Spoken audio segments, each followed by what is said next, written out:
வியாபகமாய் இருக்கின்றான். அது எங்களுக்கு தெரியும்.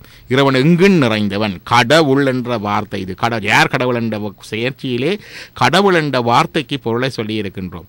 எல்லாவற்றையும் கடந்து அதற்கு அப்பாலும் எல்லாவற்றுக்கு உள்ளாகவும் இருப்பவனோ, all pervasive and beyond and within all இருப்பவர் எவரோ அவர்தான் கடவுள். இதுதான் அந்த டெஃபினிஷன்.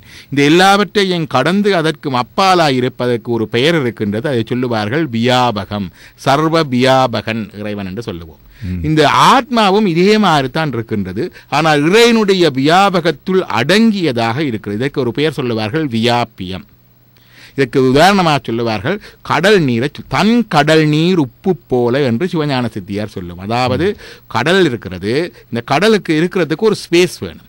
எங்கேயும் ஒரு ஸ்பேஸ் இருந்தால் தான் ஒன்று இருக்கும். ஸ்பேஸ் தான் எல்லாவற்றையும் கொடுத்து வைத்திருக்கிறது. வெளி ஒன்று தேவை. அந்த வெளி கடவுளுக்கு ஒப்பிட்டால் அந்த ஸ்பேஸிலே இருக்கின்ற நீர், கடல் நீர் ஆத்மாவுக்கு ஒப்பானது. அதாவது அந்த வெளிக்குள்ளாகத்தான் அது இருக்கின்றது. ஆனால் அந்த வெளி முழுவதும் பரந்ததாக இருக்கின்றது. இது வியாபியம். ஆனால் அந்த தண்ணீரில் இருக்கின்ற உப்பு அந்த நீரை மட்டும்தான் பாதிக்கின்றதை தவிர அந்த வெளியை பாதிப்பதில்லை. அதுபோல எங்களை பீடித்திருக்கின்ற இந்த இம்பியூரிட்டிஸ், ஆணவ கண்மம் மாயண்ட இம்பியூரிட்டிஸ் இந்த ஆத்மாவை மட்டும்தான் பாதிக்கின்றது. ஆனால் ஆண்டவரை அது தொடுவதில்லை. அந்த விதத்திலே பார்த்தால் இந்த ஆத்மா எங்கும் வியாபியமாக இருக்கின்ற ஆத்மாவை இந்த உடலுக்குள்ளே இருக்கின்றது என்று சிறுமையாக அடிமைப்படுத்தி அணுத்தன்மையதாக்கி, அணு என்றால் சிறியது, அப்போ ஆத்மாவை அணுத்தன்மையப்படுத்துவதுதான் இந்த ஆணவம் என்கின்ற இருட்டு. சொல்லுவார்கள் that which atomizes the soul. அட்டமைசஸ் என்றால் அணுத்தன்மையை ஆக்குவது. அப்போ இது என்ன மாதிரி என்று சொன்னால், இந்த எங்களுக்கு தெரியும், வானொலியிலே நீங்கள் எல்லாரும் கேட்டுக்கொண்டிருக்கிறீர்கள். எத்தனையோ விதமான அலைகள் இருக்கின்றன. சிற்றலை, பேரலை, எஃப்எம் என்று வேறு விதமான அலைகள் இருக்கின்றன. எல்லா அலைகளும் உங்களுடைய அறையிலே தான் இருக்கின்றன. ஆனால் ஒரு வானொலி பற்றிய இந்த மீட்டருக்கு நாங்கள் சிடிபிசிக்கு டியூன் பண்ணி வைக்கின்ற பொழுது இந்த நிகழ்ச்சியை நீங்கள் கேட்கின்றீர்கள். அதே மாதிரியாக எல்லா உயிர்களும் எங்கும் வியாபியமாக இருந்தாலும் கூட அந்தந்த உடம்பிலே அவை தொழிற்படுகின்றன. ஆனால் இவற்றை உடம்பிலே அடங்கி நிற்பதாக காண்பது நம்முடைய ஆணவ மலம் என்கிற இருட்டு. இந்த இருட்டு நிகழ அதனுடைய வியாபியத்தன்மை நமக்கு தெரியும். இதுதான் நாங்கள் சொல்லுகின்ற விளக்கம். நன்றி டாக்டர் லம்புதன் அவர்களே. நிகழ்ச்சியில் அடுத்து ஏசிகே முகமது அவர்களே, நீங்கள் என்ன நினைக்கின்றீர்கள், என்ன கூற விரும்புகிறீர்கள்? உங்களுடைய ஆத்மா அங்கே இருக்கின்றது. முகமது, உயிர்கள் அழிவதில்லை என்ற அந்த தத்துவத்தை சொல்லித்தான் அந்த சகோதரி கேள்வி கேட்டிருக்கிறார். உயிர்களுக்கு ஒரு ஆரம்பம் உண்டு, ஆனால் முடிவில்லை. ஏனென்றால் மனித உயிர்களுக்கு இஸ்லாமிய கோட்பாட்டை பொறுத்த வரைக்கும் மனிதர்கள் இந்த உலகத்திலே மரணித்த பிறகு இந்த உயிர்களை மறுபடி இறைவன் உயிர்ப்பிப்பான். அந்த உயிர்களை ஒரு வடிவத்தில் கொண்டு வருவான். இதே வடிவம் கொடுத்து கொண்டு வருவான். அவர்களிடம் விசாரணை உண்டு. உலகத்தில் நலவு செய்தால் நன்மை, தீமை செய்தால் அதுக்குரிய தண்டனை என்று மறுமை என்ற ஒரு நீடூடி கால நிரந்தரமான வாழ்க்கை உண்டு என்று இஸ்லாம் சொல்லுகிறது. அப்ப ஒரு மனிதன் உடம்பு மரணிக்கிற பொழுது இவனுடைய ஆன்மா ரூஹு என்று சொல்லுவார்கள் இஸ்லாத்திலே. இவனுடைய இந்த ஆன்மா உயிர் எடுக்கப்பட்டு அது இறைவனால் சித்தப்படுத்தப்பட்ட ஒரு இடத்துக்கு எடுத்து செல்லப்படுகிறது. இந்த உலகமெல்லாம் அழிக்கப்பட்ட பிறகு அந்த உயிர்கள் எல்லாம் ஒரு இடத்திலே ஒன்று திரட்டப்பட்டு, ஒரு பெரிய இடத்திலே ஒன்று திரட்டப்பட்டு விசாரணை நடத்தப்படும். அதற்கு பிறகு சுவர்க்கம் நரகம் என்று ஒரு இறுதியான ஒரு விசாரணை நாள் உண்டு என்று இஸ்லாம் சொல்லுகிறது. இந்த உலகத்திலே செய்யக்கூடிய நலவு தெடுகளுக்குரிய கூலி உண்டு. சில மனிதர்கள் ஏழைகளாக பிறக்கிறார்கள், சில மனிதர்கள் பணக்காரர்களாக பிறக்கிறார்கள், சிலர்கள் ஆட்சி உள்ளவர்களாக, சிலர் அடிமைப்படுத்தப்பட்டவர்களாக. இதற்கெல்லாம் உலகத்திலே அநீதி போன்று தெரிகிறதே. இதற்கெல்லாம் ஒரு சம உரிமை வேண்டுமே. செல்வந்தத்தோடு இருப்பவர்கள் நன்கு வாழ்கிறார்கள், ஏழைகள் உண்பதற்கு வழி இல்லாமல் வாழ்கிறார்கள். இதற்கெல்லாம் இந்த உலகத்திலே ஒரு கொடுமை போன்று இது தென்படுகிறது, நீதி இல்லாத போன்று தென்படுகிறது. எனவேதான் இஸ்லாம் சொல்லுகிறது, இந்த உலக வாழ்க்கை உங்களுக்கு ஒரு சோதனை கூடம்.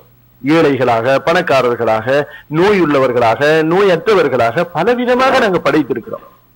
இதில் இறைவனை திருப்திப்படுத்தி வாழ்பவர்களுக்கு நியாயம் செய்யக்கூடிய ஒரு நியாய தீர்ப்பு நாள் உண்டு. அந்த நாள் வரைக்கும் உங்களுடைய உயிர்கள் ஒரு இடத்தில் சித்தப்படுத்தி வைக்கப்படும். அதற்கு பிறகு விசாரணை உண்டு. அதற்கு பிறகு சுவனம் நரகம் என்று உங்களை அனுப்பப்படும் என்று இஸ்லாம் சொல்லுகிறது. நன்றி ஏசிகே முகமது அவர்களே. பாஸ்டர் பெஞ்சமின் தேவதாஸ் அவர்களே, நீங்கள் கூறுங்கள், வேதாகமத்தில் என்ன சொல்லப்பட்டிருக்கின்றது? பரிசுத்த வேதாகமத்தின் அடிப்படையில் ஆண்டவர் மனிதனை படைக்கும் பொழுது மனிதனுக்கு 3 அம்சங்களை கொடுத்தார், 3 components. மனிதனை ஆவி, ஆத்துமா, சரீரம் என்று படைத்தார். இதன் அர்த்தம் என்ன? ஆவி என்று சொன்னால் நாங்கள் எங்களுக்கு ஒரு தேவ உணர்வு ஏற்படுகிறது, காட் கான்ஷியஸ்னஸ்.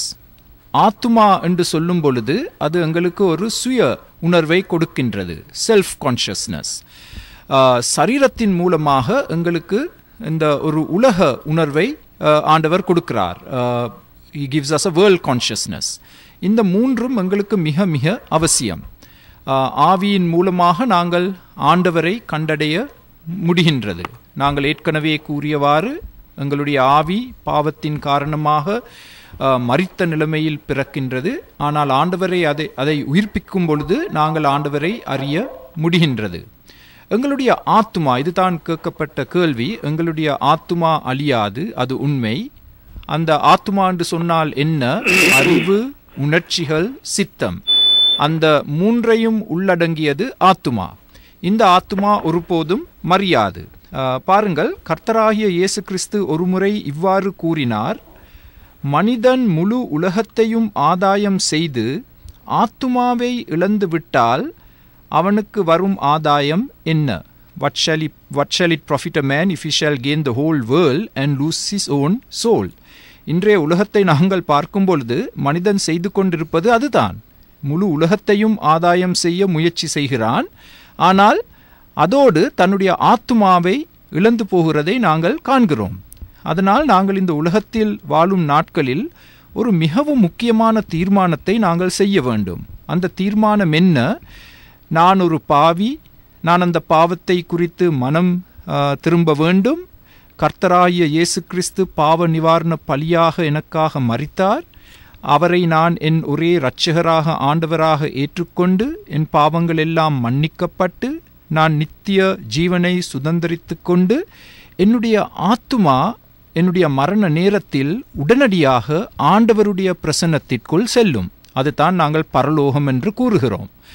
ஆனால் நாங்கள் இப்படிப்பட்ட தீர்மானத்தை செய்யாவிட்டால் எங்களுடைய ஆத்துமா இறக்கும் பொழுது, எங்களுடைய சரீரம் மரிக்கும் பொழுது நாங்கள் செல்வது எங்கே?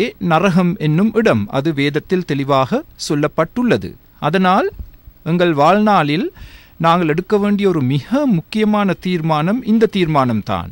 என்னுடைய ஆத்துமா நித்தியத்தை எங்கே செலவழிக்கும்?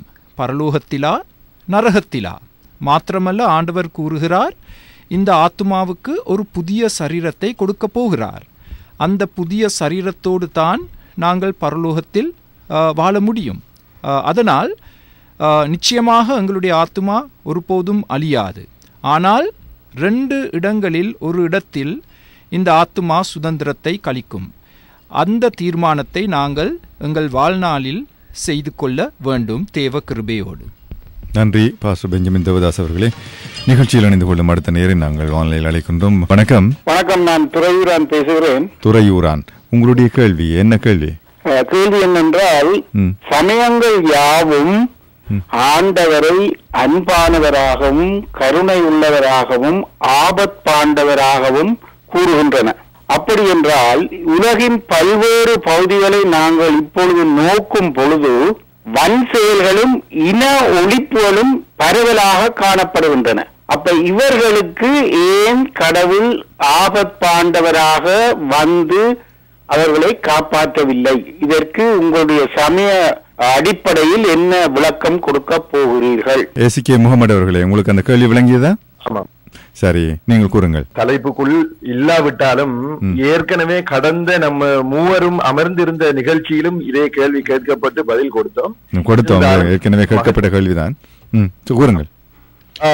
உண்மையில் கடவுளை பொறுத்த வரைக்கும் இரக்கமுள்ளவராக காட்டுகிறோம் என்று சொன்னாலும் உண்மையில் யதார்த்தம் என்னவென்றால் கடவுள் இரக்கம் மட்டும் உள்ளவர் என்று இஸ்லாம் சொல்லவில்லை. செய்கிற பொழுது நன்மை தரக்கூடியவராகவும் பாவம் செய்கிற பொழுது தண்டிக்கக்கூடியவராகவும் கடவுள் இருக்கிறார். அப்படி என்றுதான் இஸ்லாம் சொல்லுகிறது. ஆனால் இறைவனுடைய கருணை அவனுடைய கோபத்தை விட மிகைத்து விட்டது. இறைவன் கோபம் வரக்கூடியவனாக இருந்தாலும் அதே நேரத்தில் அவனுடைய கருணை கொஞ்சம் விசாலமானது, மிகைத்தது என்றும் இஸ்லாம் சொல்லுகிறது. எனவே கருணை மட்டும் உள்ளவர் என்று இஸ்லாம் ஒரு காலமும் சொல்லவில்லை. நீங்கள் தவறு செய்கிற பொழுது உங்களை தண்டிக்கவும் இறைவன் செய்வார் என்று அல் குர்ஆனிலே பல இடங்களில் இறைவன் எச்சரிக்கவும் செய்கிறான். எனவே அதுதான் ஒரு பெற்றோராக இருந்தால் குழந்தை விஷயத்திலும் அப்படித்தான்.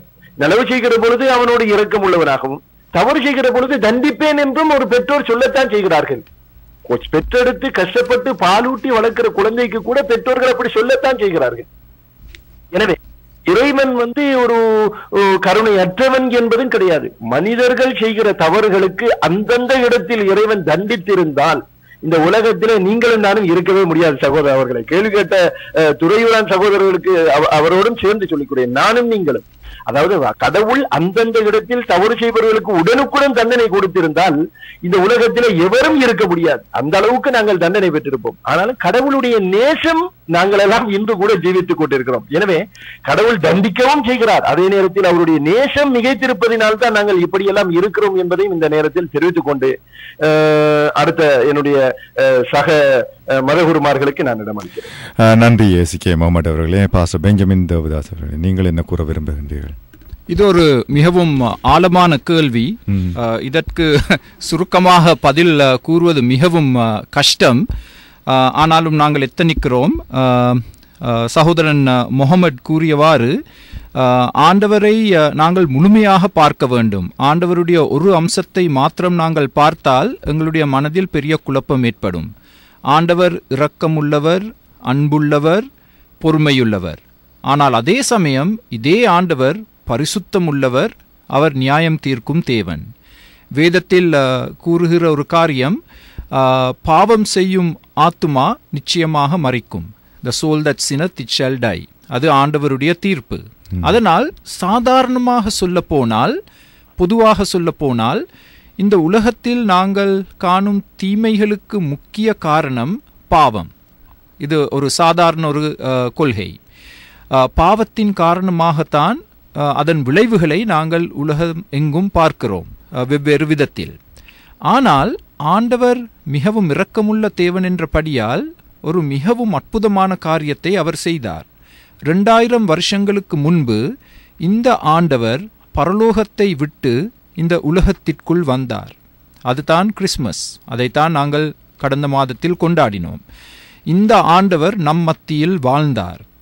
இந்த ஆண்டவர் இந்த உலகத்தில் 33 வருஷம் வாழ்ந்தார். இந்த ஆண்டவருக்கு வேதனை என்றால் என்னவென்று நன்றாக தெரியும், கஷ்டம் என்றால் என்னவென்று நன்றாக தெரியும், அநீதி என்றால் என்னவென்று நன்றாக தெரியும். நம்ப முடியாத காரியம் என்னவென்றால், பாவம் அறியாத இந்த இயேசுவை, எவ்வளவோ அற்புதங்கள் நன்மைகள் செய்த இந்த இயேசுவை, எவ்வளவோ நல்ல போதனைகளை, ஒப்பற்ற போதனைகளை கொடுத்த இந்த கர்த்தராகிய இயேசு கிறிஸ்துவை மனிதர்கள் என்ன செய்தார்கள்? ஒரு சிலுவையில் ஆணி அறைந்தார்கள். நம்முடைய கர்த்தராகிய இயேசு கிறிஸ்து ஒரு சிலுவையில் ஆணி அடிக்கப்பட்டார். ஆனால் இது ஒரு விபத்தல்ல, இது தேவனால் நியமிக்கப்பட்ட ஒரு காரியம். ஏன்? இந்த மனிதனின் கொடுமையினால் முழு உலகத்துக்கும் ஆண்டவர் ரட்சிப்பு, மீட்பு என்னும் ஒரு நற்கொடையை வழங்க காத்திருந்தார். சிலுவை மரணம், உயிர்த்தெழுதல் மூலமாக ஆண்டவர் எங்கள் பாவங்களை எல்லாம் சுமந்து தீர்ந்தார். உலகத்தின் எல்லா பாவத்தையும் சுமந்து தீர்க்கும் தேவ ஆட்டுக்குட்டி கர்த்தராகிய இயேசு கிறிஸ்து. அதனால் அவர் மரணத்தின் மூலமாக, பாடுகள் மூலமாக, கர்த்தராகிய இயேசு கிறிஸ்து சிந்திய கண்ணீர் மூலமாக இன்று எல்லா பாடுகளும் மீட்கப்படுகின்றன. All suffering becomes redemptive because of what the Lord Jesus did on the cross. நற்செய்தி என்னவென்றால், ஒரு நாள் ஆண்டவர் திரும்பவும் இந்த உலகத்திற்குள் திரும்பவும் வரப்போகிறார். என்ன செய்ய போகிறார்? எல்லா தீமைக்கும் ஆண்டவர் ஒரு இறுதி முற்றுப்புள்ளியை போட போகிறார். Final full stop. ஒரு நீதியுள்ள, பரிசுத்தமான, அன்பு நிறைந்த ஒரு உலகத்தை ஆண்டவர் திரும்பவும் படைக்கப் போகிறார். அந்த உலகத்தில் நாங்கள் பாவம் அறியாத நிலைமையில் வாழப்போகிறோம். இதுதான் வேதம் கூறும் நற்செய்தி. இதுதான் வேதம் கூறும் நமக்கு கொடுக்கும் ஒரு பெரிய நம்பிக்கை. ஆனால் அதுவரைக்கும் இந்த உலகத்தில் பாடுகள் இருக்கும், வன் செயல்கள் அதிகரிக்கும். கர்த்தராகிய இயேசு கிறிஸ்து எங்களுக்கு எச்சரிக்கை கொடுத்தார். அவருடைய 2ஆம் வருகைக்கு முன்பு இந்த உலகத்தின் பாவங்கள்